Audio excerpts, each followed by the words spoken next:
This is The Healthy Healer, where true voice is your medicine. This is where we help doctors and other healers navigate through the challenging times by learning from the best minds in the healing industry. Laugh, cry, and be surprised. It's entertainment, education, and inspiration so you can continue to be the unique and amazing healer you were destined to be. Welcome to humanity. Welcome to The Healthy Healer with Dr. Fred.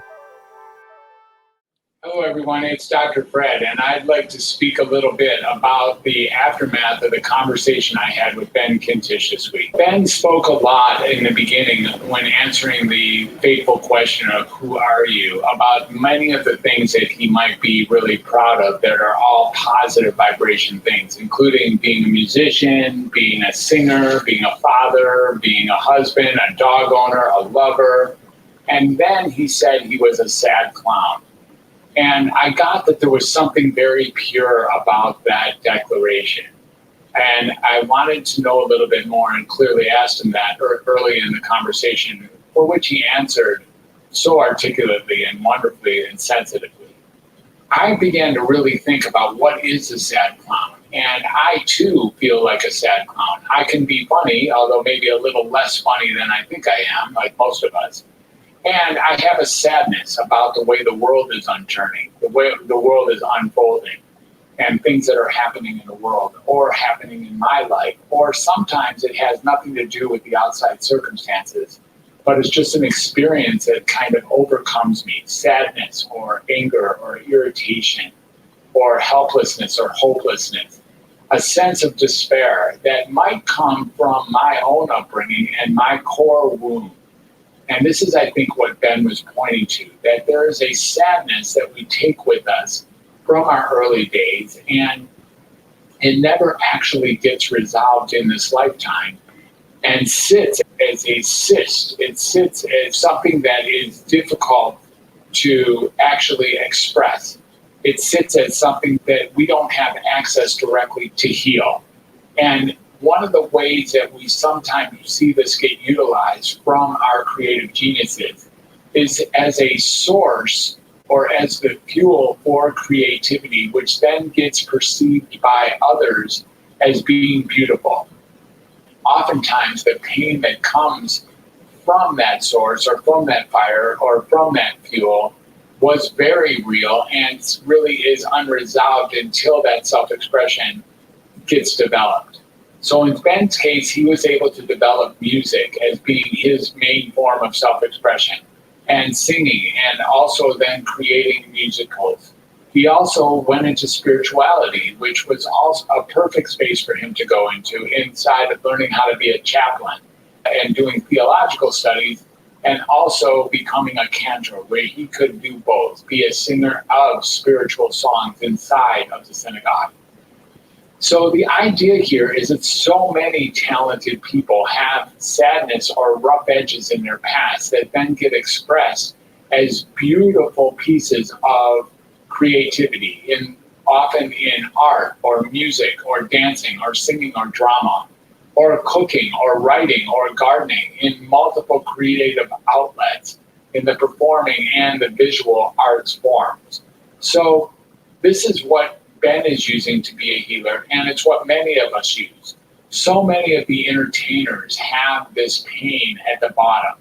They have the issues that they're dealing with from their past or from their present or from the demons that have dogged them throughout most of their life. And now they get to step into being these entertainers. So as Ben mentioned, there are even many rock stars who have committed suicide or have very troubled lives. This is now not a secret. And we look at the major artists, and many of them have had very troubled lives. And it isn't basically, I think, what one way to look at this is that just expressing it through the conventional method of words and conversation is not suitable for the level of pain and expression that is required in order to catharsis or in order to transmute this into something that allows for healing or allows for some relief or release of that level of pain and discomfort and misery. What's very fascinating is the translation of the art that gets created from that very raw, dark space, whether it's hard-driving rock and roll or amazing art or the music that Ben even creates inside of sweetly helping people through their final days on the earth with their caregivers at their side in hospice settings and others. Whether it's there or in the world of observing or being an audience to a dance or to an opera or to a musical, we start getting that the level of creativity that can be created as a fuel or from the source of the pain of our upbringing and our present experience of life can be healing for those people who have done the work and are free enough to express themselves purely through their instrumentation and through the platforms they use for their primary creative outlets.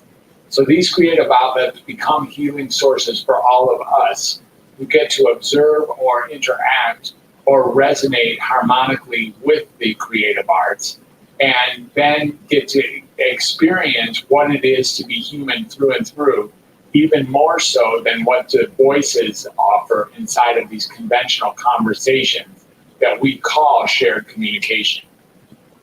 One can make a case that the stronger form of self-expression comes from the creative arts, and Ben certainly makes that case. A stronger form than regular voices, which is what I'm using today in this podcast and what we typically use to communicate, when in fact, if we translate this into creativity, instrumentation, through art, music, dancing, singing, drama, cooking, writing, and gardening, the Creative Eight that I mentioned in my first book, The Creative Eight, Healing Through Creativity and Self-Expression, one can see that healing takes place on the heels of that. That's right, healing on the heels of creativity. And that's where Ben steps in, and that's where most of us healers step in. There's a need and a want and a desire for creativity from both the recipient and the provider of that creativity. And with that is why we can call it harmonic resonance, musical terms that are utilized to represent the required domain or the required setting for proper healing between two humans. The resonating harmony that shows up between people vibrationally that allows for the healing of both souls. Thank you very much for listening to The Healthy Healer. I hope you appreciated this short, really looking at how the tears of the clown can be the source for healing the world. It's Dr. Fred signing off for now. Bye. I love you.